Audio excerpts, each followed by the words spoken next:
Understand? Okay. If you've not failed at all in life, you've not learned any lesson, it means you've not even attempted anything.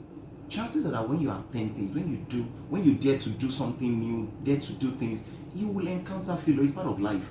So what have we learned from 2020? A lot of us have, whether you've lost a loved one, you've lost businesses, you've lost a job. I know we may be speaking to someone right now that has lost a job, or your business has gone down. All these lessons in crisis. Winston Churchill say, never let a good crisis go to waste. What are you going to learn? Do you understand? What are you going to learn? So I'm calling on every listener right now that talking about resilience, begin to look at your value chain and say, in case I'm not able to go out, in case government declares another lockdown, how am I going to survive? A good number of entrepreneurs who have started a business and have failed, they just like, okay, they just move to the next one.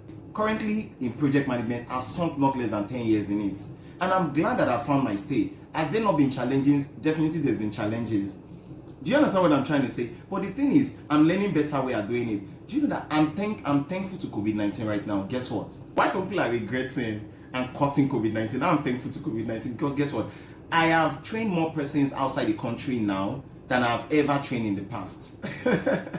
Thanks to COVID-19. Do you understand? I get to adjust my time now, 24-hour time, so such that I can sleep during the day and then work at night, because that's some people's daytime.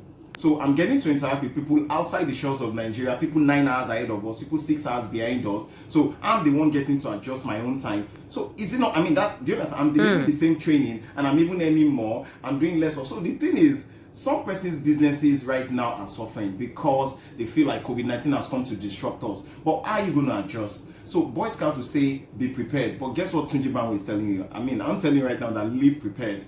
It should be your life. Yes, live prepared. So 2021 is knocking. We've got just less than how many days? 16 days or barely 3 weeks to 2021. What are you going to do? Begin to strategize right now. If you need to seek expert help, please do. Nobody knows it all. Do you understand? So like you said, a lot of us keep jumping from one business to another, but there's a Yoruba adage that says, if a child, maybe I should say it in Yoruba and then interpret, am I permitted? So you say, Tomode ba shubu ashikini awowaju. So when an elderly falls, they will look back and say, so what exactly did I stumble on? So have you fallen this year at all? What did you step on? So you need to wake up and say, what exactly was the cause of this? And you need to be sincere with yourself. Yes. Because you have to be, some people don't know how to tell themselves that I messed up. Yeah. So something goes wrong, you just feel it's because this person is this person is that. You never sit down and be like, okay, as an entrepreneur, I messed up. True. It's not bad. You won't die. True. It will only help you to strategize better, as you mentioned earlier, which is very, very important. As a business owner, while others are continuing with the operation of the business, you are thinking, and guess what? There's a law of time perspective saying that the longer into the future you take into consideration, the better your decisions today will be, and the better your life will be. So a lot of us just look at now. So I see all of us jumping for like from sachet water. It's just we follow bandwagon. You know what that means, right? Someone started the sachet water and then every other person just followed the bandwagon. Do we even know who started it? Lalo, do you know who started the sachet water business? So meaning that a lot of us like to follow the bandwagon. What's trending right now? You understand? But you need to be creative and say, so what can I do differently? Do you understand what I'm trying to say? What can I do differently? Do you need to take on affiliations with foreign bodies, courses you don't have that they currently offer? Partner with them. Do you understand what I'm trying to say? So that is what we are talking about, business resilience. You need to be creative. Don't depend on only one source of income. Nobody does that. This is the 21st century. Do you understand? And this is a wake-up call for people that think they have job security. And guess what, Lalu? I discovered this recently, that when you hold on tight to that job and you feel it's job security, guess what? It's actually an act of insecurity on your part.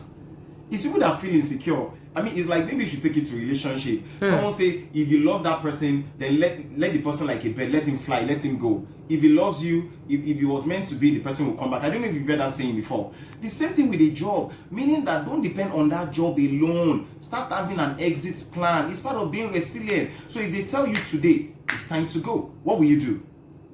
Psychological resilience, and this is where it all starts from. That thick skin that you need to build to be a successful entrepreneur needs to start with you, from your mind. you need to be tough. That's why people jump from one business to the other, jump from one thing to the other, and some people just decide that I don't think this entrepreneurship thing is for me. It's probably because you don't have mental resilience. And those people that that tell you they are successful, most of the time when you hear this story, they don't come out to tell you when they invested in this business and it failed.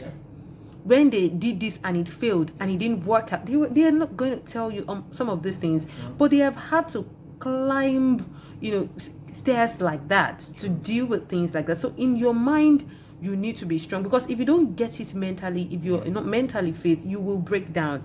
And once you give up from your mind, you will keep giving up. I think that's very important. That's why you see some people, they start a business, it fails, they commit suicide. They start a business, it fails, they go into depression. You know why that happens?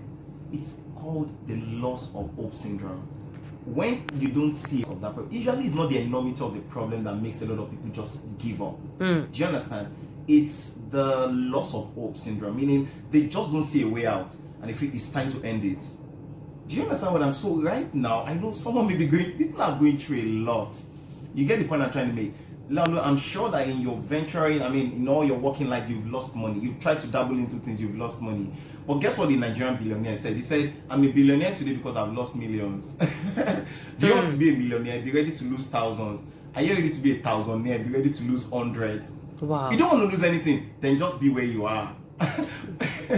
Because it might even be the lessons from that loss that will help you to climb higher.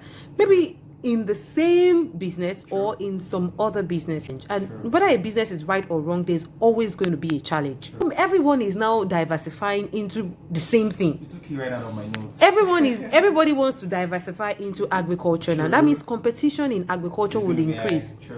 Risk in agriculture, all kinds of elements too will be moving there. So many people are diversifying into logistics now. That means that logistics is going to more challenges will come up with logistics now. So even if you want to diversify, don't diversify if you don't have a thick skin, because with that diversity or diversification will come its own new set of challenges. And if you do not go into the next year with the thick skin that you should have built with this year, you may not make it. So don't think that 2021 will be all roses and all of those things. The resilience you have to 2020 is not enough. You need a bigger one. 5 points to leave Nigerians with, right? Okay, let's just mention them. Anything can happen, just like what you said. Anything can happen, right? Within a twinkle of an eye. So be prepared. Nothing in life is permanent, so be adaptable to change, right?